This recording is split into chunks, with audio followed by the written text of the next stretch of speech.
quand on évoque ces relations économiques, l'évolution de tout cela entre l'Europe et la Chine, on ne peut évidemment pas occulter un secteur qui est fondamental, celui du tourisme. Quand on parle des Chinois qui viennent chaque année en Europe, ce sont des millions de personnes, 25 millions de nuitées sont enregistrées chaque année. Alors je parle avant le Covid, hein, évidemment, avant l'arrêt brutal de cette économie. Le potentiel de développement est énorme parce qu'on sait qu'il y a de plus en plus de Chinois, alors ça vous allez m'arrêter si je dis une bêtise, mais qui voyagent ou qui ont cette volonté de voyager.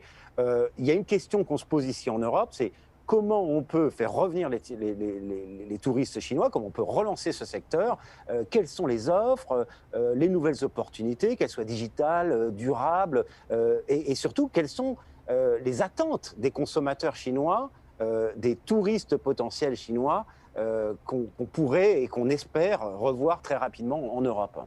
Si vous permettez peut-être, pour souligner ce que vous venez de dire, effectivement, les touristes chinois sont importants pour notre économie. Si on prend le cas de la France, en moins de 10 ans, on a multiplié pratiquement par 3,5 le nombre de touristes. Et le touriste chinois est un touriste qui aime la vie et qui, traduit en termes économiques, dépense. C'est le touriste chinois qui, parmi tous les touristes au monde, en France, dépense le plus. C'est 1 800 € par touriste par an. C'est une étude de la Banque de France. Donc, c'est très important.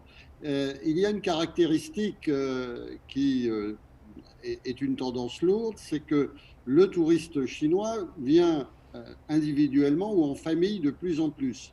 Il ne vient pas en groupe, il vient encore en groupe, mais c'est une manière de visiter l'Europe qui est très minoritaire.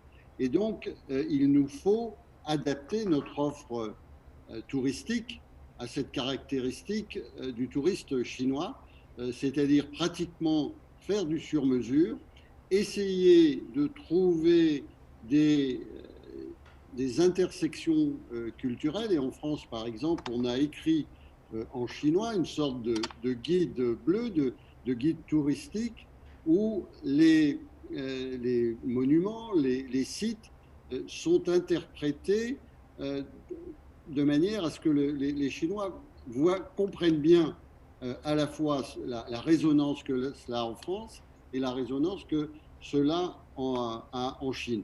Et enfin, pour ce qui est des initiatives publiques, les 2 présidents de la République ont décidé l'année dernière de faire de l'année 2021 l'année du tourisme culturel franc-Chine. Bon, la Covid fait que c'est un peu décalé.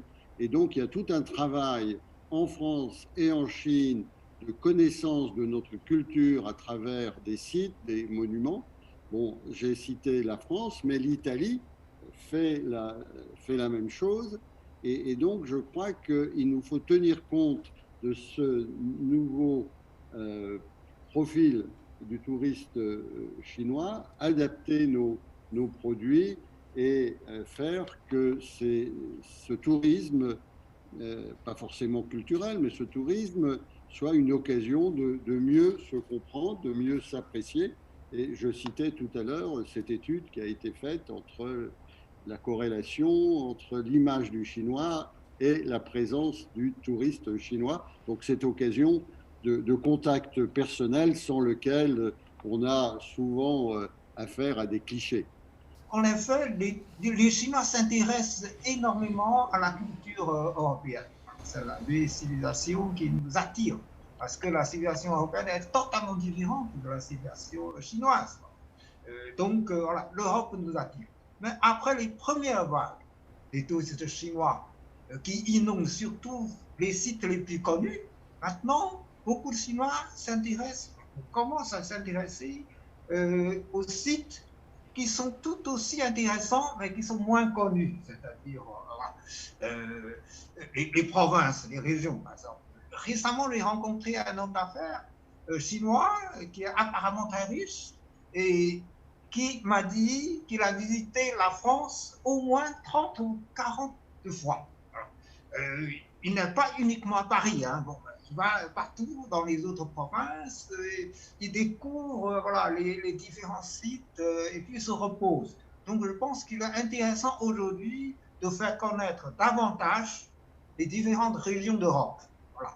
Pas seulement les sites les plus connus, parce que pour beaucoup, ça c'est déjà vu. Voilà. Il faut les faire connaître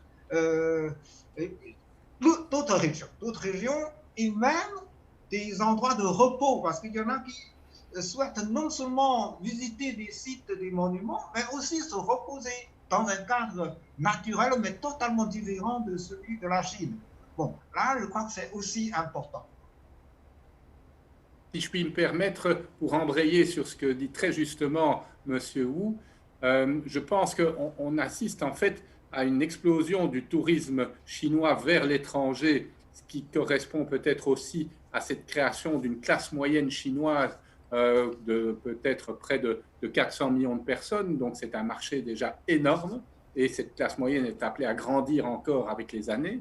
Je pense que le rôle des réseaux sociaux est important aussi pour faire connaître, je dirais, les régions, les villes et leurs spécialités. Le rôle des influenceurs sur ces réseaux sociaux est important parce que la jeune génération en Chine, je dirais, maîtrise parfaitement ces réseaux sociaux. Et je suis tout à fait d'accord avec vous, M. Wu, lorsque vous dites que nous devons, je dirais, faire un effort pour faire découvrir d'autres villes, d'autres régions. Tout le monde ne va pas se précipiter au Louvre. Il y a aussi de superbes villes, régions, monuments, pour ne citer que la France ou des tas d'autres pays en Europe.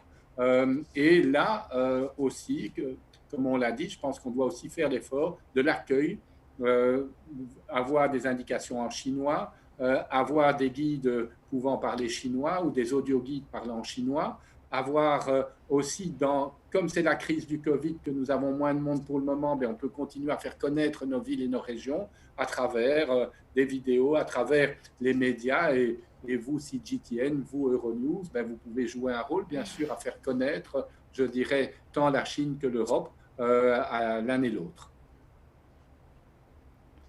Il nous reste 5 minutes. J'ajouterais encore 2 mots. Oh, allez-y, je vous en prie. Encore 2 mots sur le tourisme chinois en Europe et le tourisme européen en Chine. Je pense que pour que les activités touristiques reprennent, il faudrait arrêter d'abord la pandémie. Et là-dessus, les Européens et les Chinois ont encore beaucoup de travail à faire.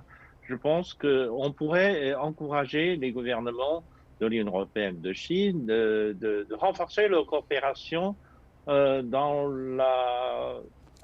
les échanges des vaccins les plus efficaces, de façon à pouvoir produire davantage de vaccins, non seulement pour assurer la vie de la population en Europe et en Chine, mais aussi pour notre monde.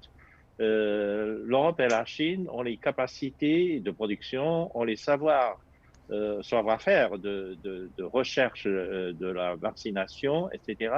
Je pense qu'on devrait faire encore un effort de coopération internationale pour montrer au monde que là, nous sommes l'espèce humaine qui ont le même sort, qui sont aussi vulnérables au coronavirus les uns que les autres. Et la seule solution, c'est de joindre nos efforts pour trouver une solution commune à tout cela.